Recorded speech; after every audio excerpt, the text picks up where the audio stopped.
Before we jump into today's show, I just wanted to let you know that I have got a brand new 3-part audio series available to download right now.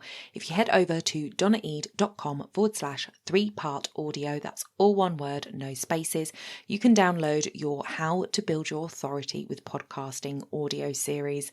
This is going to address guesting and hosting. So if you're interested in either of those and you want to know how to build your authority, head over to donnaeade.com/3-part audio. The link will be in the show notes. You're listening to the Mindset and Action Podcast, the place to be to grow and streamline your business. I'm your host, Donna Eade. Let's jump into the show.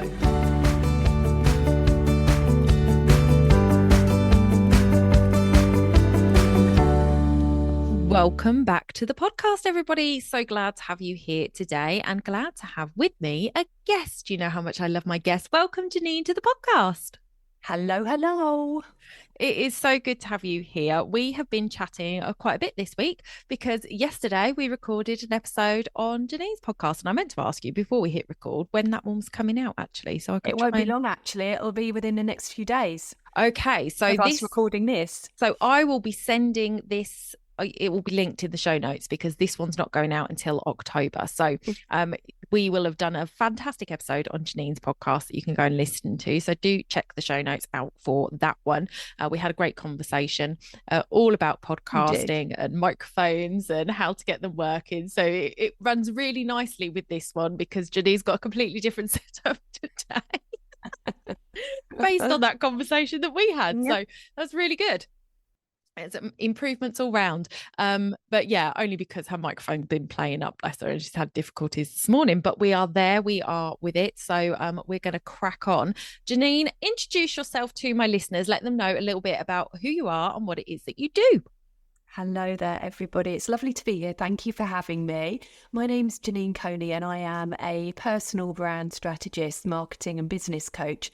And what I do and what sums it up the best is literally just by saying I empower female founders and leaders to get visible and build unforgettable personal brands and businesses. I like to say I take people from feeling unseen to unstoppable in what they do.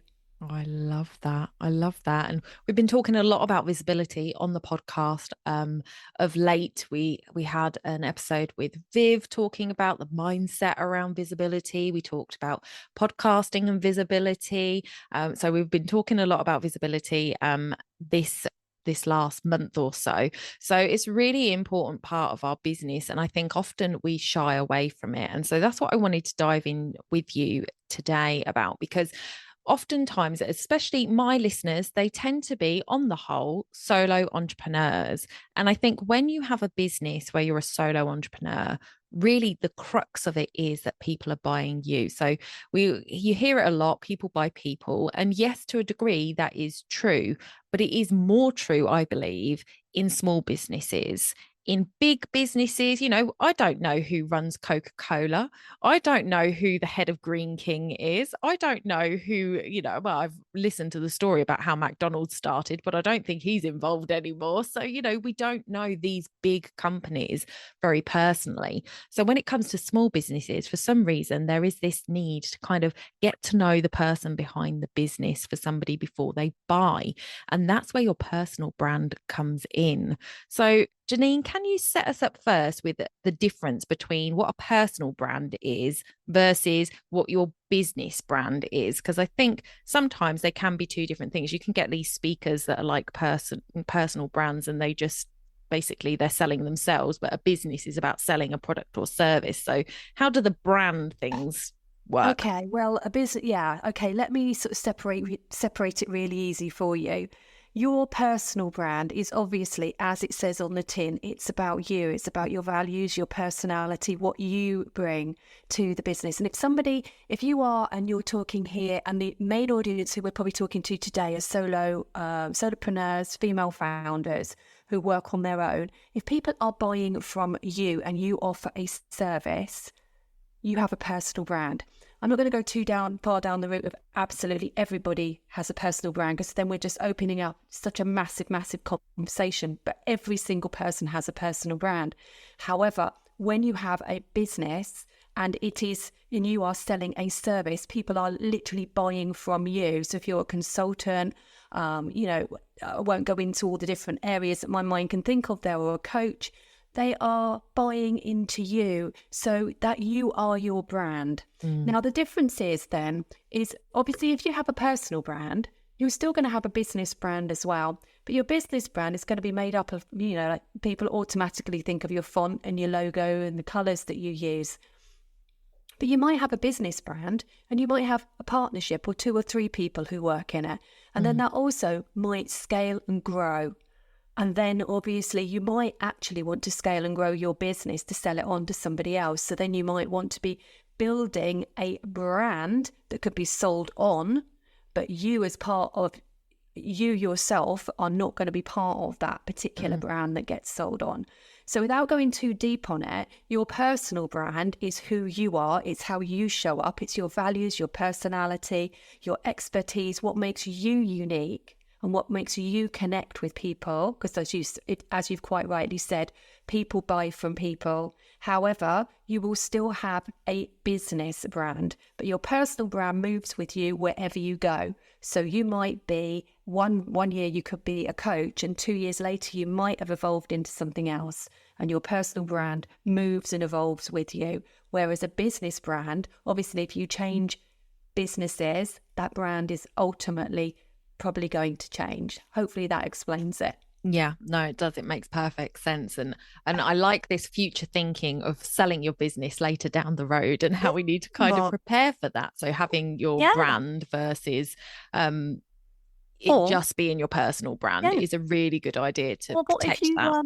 Start, you grow and you start employing other people. You still have your personal brand, but then you have a business brand, and your business brand then has those values that those people come into the business. As we all know, most people have worked for other businesses before they started their own, obviously started their own business as such. We've worked in the corporate world, and you know that you'll go in and you'll have an induction, and you will be told what their mission and what the company's vision is and what the company values are.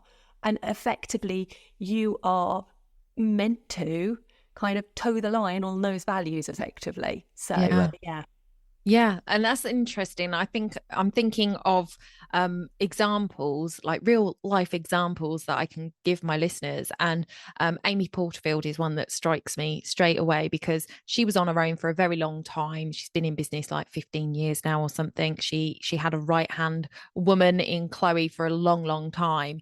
And now she's got a team of, 20, 25 people that work for her.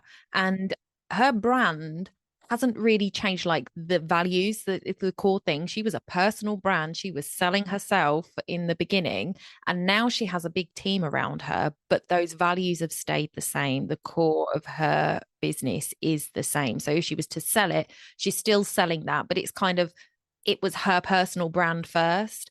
And then it morphed into, now we're going to follow this through in the business. And I'm sure there were tweaks and stuff behind the scenes. And if we saw her corporate values as they're written now versus, what she sort of ran with in the beginning, I'm sure there'll be differences. But it is, in essence, she still runs through the business. She is still the face of the business. But there is the potential for her to be able to sell it at the end of the day because she has a team and work without her. And before going too deeply into like selling your business, because I don't think when you start out, you're obviously not thinking down that road. And some people just, they're quite happy working on their own in their business, and they're not looking to scale and grow it. But statistics show that people actually obviously connect with people better, and consumers, they like to buy from people that they see at the helm of the company. So you having your own personal brand is actually going to help your business overall, and people will connect. If you look at business brands with just a logo and nobody really featuring on it other than maybe products and services, it will not have the interaction as a personal brand with. I work with clients who have personal brands and they have a business brand, and they all get more interaction on their personal accounts than they do on the business account. It's just the way we are as humans. And that's why it's really important to build that personal brand. Absolutely, absolutely. Now, something that you sort of touched on in the beginning there, and I want to come back to it because it is the thing that most people think, and it's when we talk about brands as being the fonts, the logo, the colors that we're using. And most of us, that's where we kind of start with building our business brand. So we sit there and we're like, okay, I'm going to start a business. I need a logo, I need some fonts, I need some colors. And they're picked, and they're not really picked with any kind of strategy behind them at all. No. They're just like, that's my favorite color at the moment, so I'll work off of that. And maybe I get funky and I put it into a color wheel board that will create a mood board for me of colors that I can use, and that will be my brand. But most of my listeners are probably in the stage where they've already got their business brand sorted in some fashion. Now, if they're not looking to change that, one of my things is I see people that have their brand colors kind of sorted, and I think, you know, I would hazard a guess that on your brand palette is red. Yes. Because I've seen you dressed in red, and it's Yeah. like a very impactful color. And Marie Louise, who is a graphic designer that I've had on the show before and worked with, she has a very sort of a tealy green color that is part of her logo, and she wears that a lot. In fact, her glasses frames match her brand colors. What would you say to people who have picked these brand colors and they look at them and then I say, I wouldn't be seen dead wearing that color. It's not my color, because you've also done personal colors branding, like things like that. And we know that there are colors that suit us better than others. And what if your brand colors don't suit you? Okay, there's some things to unpick here. First of all, yes, let's go back to the beginning. When you're launching your business, you will probably look around you. And we talked about this, you'll hear in the episode that I'm going to put out from Donna and I. We talked about the use of colour and actually picking colours when you start out in your business. And sometimes you can pick a colour because it's on trend, or you've seen other people using it and you just dial into it. And then what happens is 6 months or a year down the line, you're kind of going, this just isn't working for me. So my number one tip would be think about that at the early stages. However, if you've already decided and you've already committed to this and it's in there and you like it, the great news is I never say to anybody that you need to be dressing in your brand colours. They're always complementary colours, and there are always complementary neutrals that can be worn as well to, align with the colours that you've chosen in your brand. And when I work on brand shoots with my clients, because that's something that I do, then I won't say to them, you need to come in all of your brand colours. We will try and bring that in. Now, you can bring those brand colours in flowers. You can bring them in accessories that you use. You could bring it in, with stationery. Exactly. I was just going to say the stationery that you have. I'm kind of over people with holding mugs and things like that in brand photo shoots and things. You know, some things are just getting a little bit cheesy now. So I'm all for people wearing some form of brand colour if it's right for them. However, there are different tones and shades of colours that you would be able to wear that were going to complement your brand colour. If I was being really controversial, I would say, and you really don't like your colours, I would say you've not aligned your brand to who you are. If you've then picked colours that you're going, I don't really like those colours and you wouldn't see me wearing them ever. And I know you might listen to that and go, what do you mean didn't pick a colour because I wouldn't like to wear it? But generally, my point here is you're attracted to things that you like. Yeah. The best colours that I tend to find when I'm working with people on an image consulting basis of colours that people look really great in is usually ones that actually they kind of know. They're the ones that people have said to them, you look amazing in that, time and time again. And they're the colours that you tend to, be attracted to. So, I would find it very strange that somebody had picked colours that they absolutely disliked wearing, because I can guarantee you, I've had people sit in front of me and say to me, There's no way I would wear that. It reminds me of when I was at school or when I was whatever. So I can't see why they would then have chosen that to be part of their brand. Yeah, makes sense. But you do not need to dress in your brand colours. You can complement, and there are so many ways you can do that. And if you have a photo shoot, then a great photographer, or when you work with somebody who is going to help you build that brand, they will be talking that through with you and making sure that you build the wardrobe around that for your photo shoot. Yeah, that's a good point. And I have to say, I'm very sad to hear about the teacup thing, because I love my teacups. It's part of me, and I think that is the difference. Well, It's people yeah. that do it just because, oh, it's a good way of getting my brand color in. I'll hold a blue cup because I don't want to wear it or whatever. Yeah. Is a bit different to me, who has always got a teacup in her. Well, there's a relevance there again, isn't there? Exactly. Yeah, There's an definitely alignment. part of my personality. Just getting a little bit done, See, there's only obviously a certain amount of shots anybody can take. We can't magically change everything from that point of view. There's only a certain amount of things you can do at a desk. But it's the go-to shot, isn't it, that you see for everybody with a mug in the hand. Yeah, it is. Oh dear. Anyway, so we've kind of touched on some of this within that answer, because we've kind of talked about how we bring in the colors in with our brand. So now let's move on to some tips and tricks that you've got in your arsenal for people who have got an established business brand and they've worked with you on their personal brand. How do we start to merge the two? What are the different things that we can focus on to sort of bring the two together to create a beautiful harmony in our business? Well, again, because you have built your personal brand, and your business brand should really align with that. And if it hasn't, then I would go back to the beginning and have a look at it, especially if you are your brand and you are selling a service to people. The number one thing is obviously the alignment that we've talked about, and I'm literally alluding to there as well, is making sure that obviously there is no point you building a brand. And let's just go back to colour as an analogy at the moment.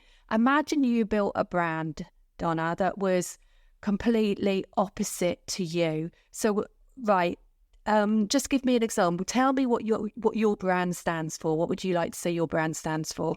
My brand is professional, but fun and vibrant and modern. Okay, so imagine you were then putting out a brand to people, and it had a completely different tone of voice to you. You sounded, like you were laying in a field of wheat all day long, and you were meditating all morning, and that when people worked with you and you did podcasts, it would be very quiet and demure, and your branding was very sort of calm and really what I'm trying to say here is kind of the opposite to what you are. What would happen then is there's a disconnect, and you're going to bring people into your world who aren't connected. But more than that, you're going to bring people into your world, and making a bold statement here, who are probably going to be a bit disappointed at that point, because you've built a brand around something that you aren't, and that when they come to you, and I've seen and I've had people tell me this has happened to them, they've bought into someone who, when they go to work with them, isn't the person that they expected it to be. So there's a disappointment and there's a disconnect. So the most important thing you need to do with your personal brand and your business brand is make sure they really are aligned. Really.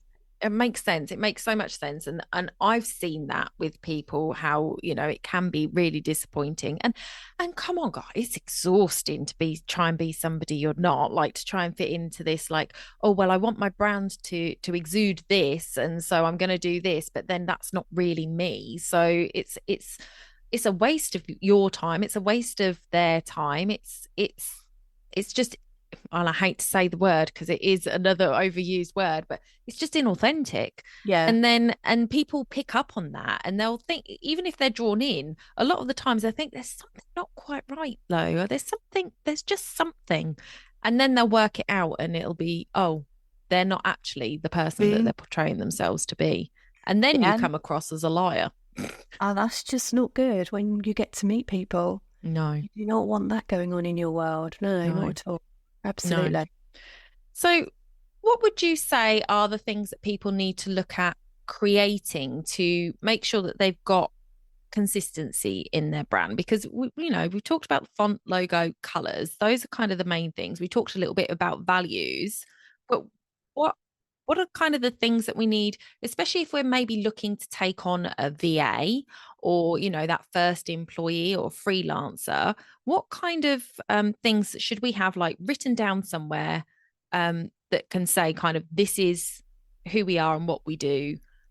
What kind of things are we looking at there I to make think, sure that it's yeah, followed through? I think it's easy to overlook the basics when you're working on your personal brand in your business. Because what we're talking about here today is building a personal brand for your own business. And one of the first steps I always work on with people, number one is their self-care. Because if you don't have the right mindset in place, how are you going to take it forward? Mm.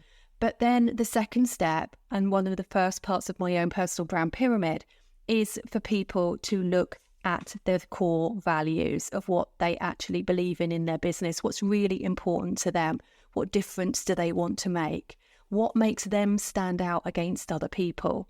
And those are the things that you need to be really super clear on, so that when you bring other people in to your business, if that's what you're looking to do, then you're looking to bring a VA in. Because the thing is, if you're going to bring somebody into your business and you're going to be working quite closely with them, they've got to kind of align with you. They need to understand, and you kind of have a duty to make them understand your way of working and who you are and what your personality is. And I think that segues nicely into what's so important about personal branding, is showing your own personality. And it goes back to what we've just said there about being aligned as well and authentic, because your personality is a huge part of it. It's not the only part of it. People think that personal branding is all about your personality and showing off. Actually, it's not. It's about what you do for other people and the expertise that you bring. But, it's so important for you to make sure that your own personality is shining through. And so that when you're attracting people to your business to apply to work with you, so if you are looking for VA to work with you, it's a two-way street, isn't it? It's like everything, that they're coming to work for you and you're choosing them. So they're attracted to you, and you're probably going to go out and be attracted to people as well who obviously mirror your values too. So it's really important that you're super clear on that, and you're not trying to mirror what somebody else is doing in their business, because that's something I see a lot. And I hear probably 90% of people, when they start a business, start mirroring what they're doing on what somebody else is. Not necessarily a competitor, and I don't really like the word competitor anyway, but they start mirroring or doing what they think somebody else is doing. And then they get a year down the line, or even 6 months down the line, and they're lost because they've got nothing of themselves in it. And one of the biggest tips I can give today is you've got to love your business so much. You've got to love what you're offering, whether it's a service or a product. I generally work with service-based female founders. But if you don't love what you're selling, if you don't believe in what you're doing, if you don't believe you're the best in what you're doing, how on earth are you going to convince other people to? And convince might seem like a strong word there, but effectively, you want to connect with people. You want people to feel so excited to work with you. And that's only going to happen if you're excited about what you're doing as well. And that's why doing the foundational work is so important. It is so important. And that's why, your core values, your why is so important.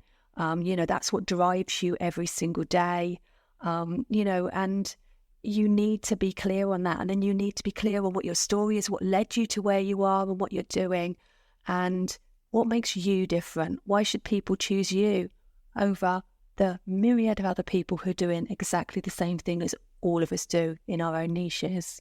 Because it's you that connects with those people. And that's why your personal brand is so important, because they're buying into you. Amazing. Well, that's so true. That's so true. And I have to go on off on a little tangent here because I love a tangent. It's something that I sort of see, and it kind of upsets me. And I've just seen a LinkedIn post where somebody that I know has just been to the to Parliament to celebrate a paper that's been launched on female businesses. Can't remember the details of it now. It was only 2 seconds ago. Blame the menopause brain. But it just kind of had me in this kind of female-led situation. And you were just talking about female founders. And then you turned around and said, if you can't convince other people, and then immediately said, that may seem like a strong word. And it's so funny to me how women will see words and put these meanings on them that I can't use that because that's too spammy. I can't use that because that's too pushy, and all of these things because we've got these meanings behind them. Whereas men don't do that. If if a man was listening to that, which I do have men that listen in, hey guys, you know, he wouldn't have even thought twice about that. Is if you've got something to sell, then the job is to convince other people that it's worth buying. And it's not a bad thing. But immediately we go into this, oh my gosh, no, I don't want to convince people. I just want people to magically want what I've got. And I think just because I've just said, hey, hi, I'm here, and I don't have to do anything else. They'll just come to me.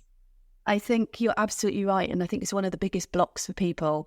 And the biggest block that people have to overcome on the visibility challenge is getting visible. Is actually thinking, you know, if you were advising somebody else, if you went into a boardroom of a business and, okay, they had a product on the table and there's a cardboard box with your name on it and that's the product that they're going to sell. You know, there's 100 cardboard boxes with your name and face on them. And they said to you, now go and sell those. What would you do? How would you go and sell those? You would go out and you would put them on the shelf somewhere. You would go to different places. You would think of 1,000 places if I said that I put your face on a box and it was a product inside it. You would think of 1,000 ways of getting visible, of selling that product. But as soon as you say to somebody it's a person, oh no, I couldn't possibly stand up and say that. I couldn't possibly do that. It's easier just to stay in the safe zone. Yeah. So this is what I say to people, you know, think of yourself and your services as if you were going into somebody and advising somebody else. Somehow that puts you in a different space. Just suddenly, imagine saying in that room, no, I'm not. We're not going to advertise. We're not going to sell your product. We're just going to leave it sat on the table. And if somebody comes by and sees it through the window, then maybe they'll come and buy it. We'll put a website up. Maybe they'll buy it because everybody thinks a website, as we know, is like the answer to all your problems. Yeah. And then people put a website up and realise that actually, why is it not working? It must be broken. Because we've put off, because again, people aren't getting visible because they say, oh, I can't do that until I've got my website. And then the website goes up. So yeah, visibility. I've gone off on a tangent myself there. Yeah. Got what your question is. But yeah, visibility, it's a massive thing. You need to cover it. And like you said, our language. Yeah, men don't our do language that. And our visibility, and it is true. And guys tend to.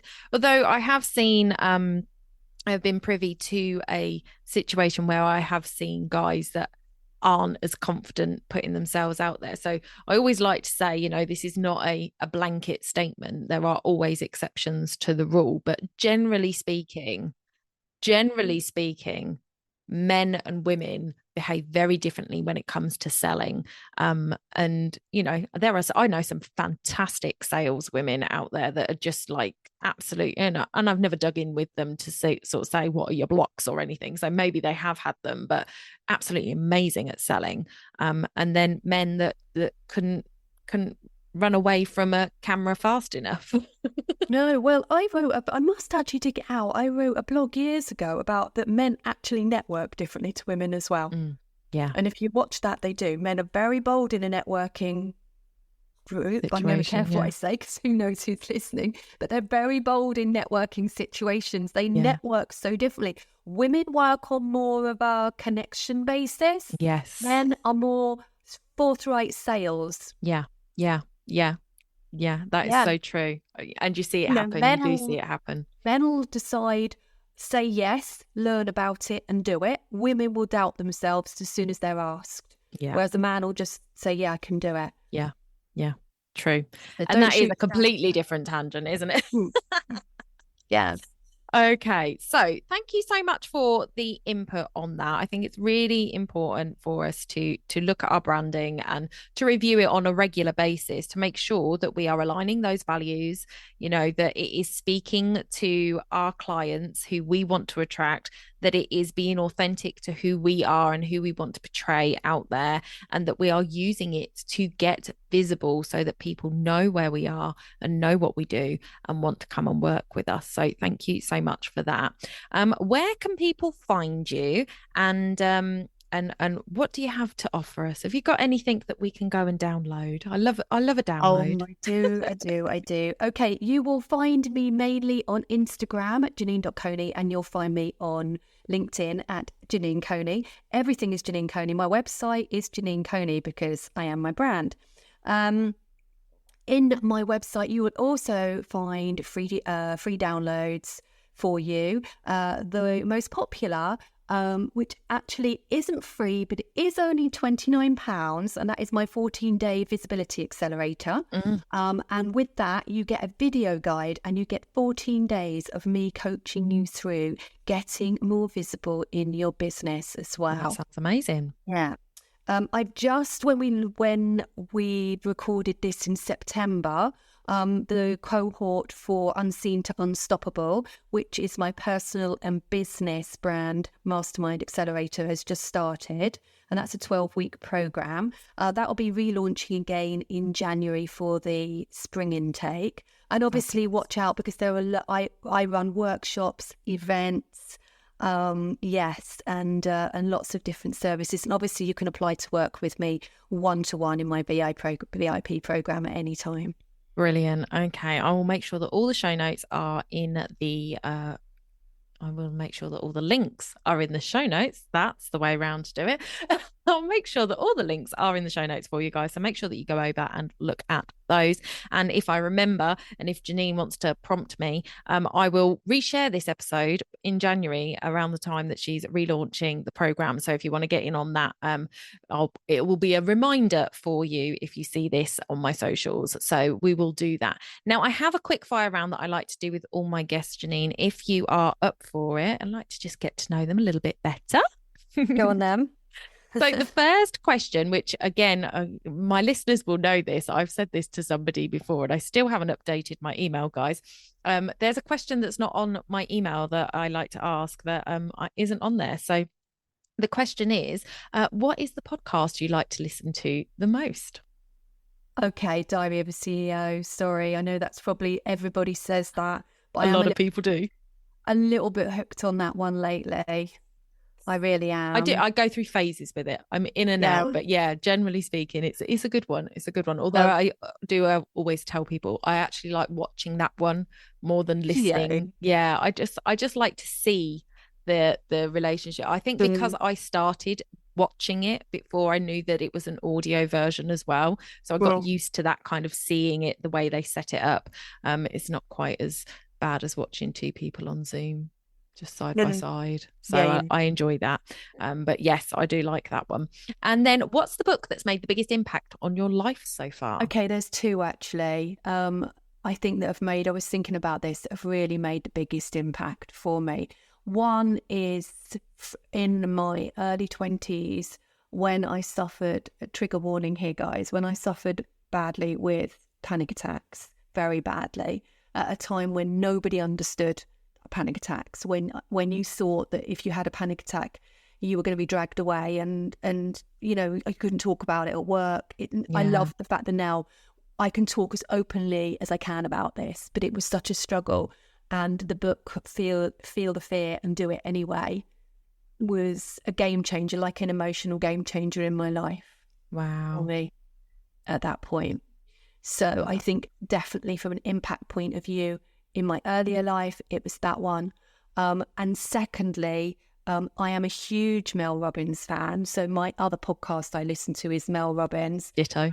The High Five Habit, and the author of the 5-Second Rule. Obviously, she is as well. And the 5-Second Rule is probably the book that inspired me the most as well when I started my business, because of the procrastination that we can all fall into.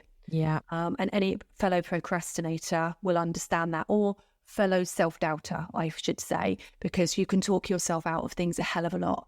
So 5, 4, 3, 2, 1 Do it. is a mantra I use, and I talk to my clients a lot about as well. Yeah, I love that one. I love that book. Read that one myself. And then what's your go-to snack when you're in a hurry? Oh my God, easy as anything. Cadbury's chocolate buns. The normal ones or the giant ones? Both. I love the giant I ones. love the giant ones. They are just. I tell you what, it's the here we go, a little tangent here. It's the only chocolate that I like the fact that they change the size of. You know how they sometimes do different things that are bigger, or they do things that are smaller. So like the celebrations are the small version. I don't like them because they're not, the quantity isn't right. But giant buttons is the only form of chocolate that isn't the original that I like better than the original. I'm with you. You know what? In fact, don't bring me a small bag. Bring me the large bag. And if you ever want to curry favour with me, just bring Cadbury's chocolate buns. I don't want any sort of any own brand ones. They've got to be Cadbury's. Got to be Cadbury's. Absolutely. I'm with you 100%. Love that. And then finally, what is your ultimate me time thing to do? You're going to know what I'm going to say here. My me time is the gym, and at the moment it's running. I've at this time of recording, I committed to running 5K a day every day throughout this month. Wow. So my gym time and my running time, that is my time, and I love that. Love that. I wish that was my mentality. I really do. Like, I want that to be me. But I just don't enjoy exercise. I just don't enjoy it. I know that it's means to an end. It's finding the right one then for you. I listened to a really great episode of Mel Robbins' podcast. It was a couple of episodes back, I think. She interviewed a guy called Dr. K. Can't remember his big long name. It was too confusing. But she was talking about how September is like a new year for everybody, and that actually we can use it better than New Year because we've only got 4 months left of the year, and most people give up at about 3 months on their Not even New Year's that, resolutions. Well, yeah. that's what I thought, but she said apparently studied 3.6 months or something is what most people do, and I'm like, okay, carry on with your bad self. But if you set goals in September, you're more likely to achieve them by the end of the year than if you say, and it makes sense when you think about it, if you turn around and said at the beginning of January, I'm going to eat healthy this year, that's a whole 12 months that you've got to be good for. But if you say, I'm going to eat healthy until the end of the year, like until Christmas, I'm going to eat healthy, that's much more manageable. And then once you built the habit, then you can carry it on. So I liked that idea. And where was I going with that? I've lost my tangent. It was about motivation. It was about motivation. And the doctor was talking about how it's not about motivation. It's about just getting out of your own way and doing the thing. So it doesn't matter. She was talking about getting in her ice pod, that she thought that people that enjoy it just waltz out and just get into their ice pod, whereas she's like thinking all the way up to it, I don't want to do this, I don't want to do this, I don't want to do this. And he said it's not about what you want to do, it's about what you know is best for you, and you've just got to get out of your own way. It was a really good episode that really dived into it, and he spoke much more eloquently than I just have on it. So I will link that episode in the show notes as well. I think that's about discipline there as well, though. Motivation and discipline are two very different things. Yes. And when it comes to setting goals, which is a whole other podcast in itself, if you can set a goal, but if you haven't got the motivation, you're not going to reach it. But also if you don't put the discipline in, because we're all motivated to begin with. Yes. But it's the discipline that keeps you going. Motivation wanes. Yeah. A really good episode. But thank you for that, Janine. I will leave all of the links in the show notes, guys. Please do go over and follow Janine on her socials and connect with her, find out more about branding, and definitely go and take a look at that visibility for £29, was it? Yeah. Yep. Amazing price. So go and check that out. And I will see you in the next one. Bye for now.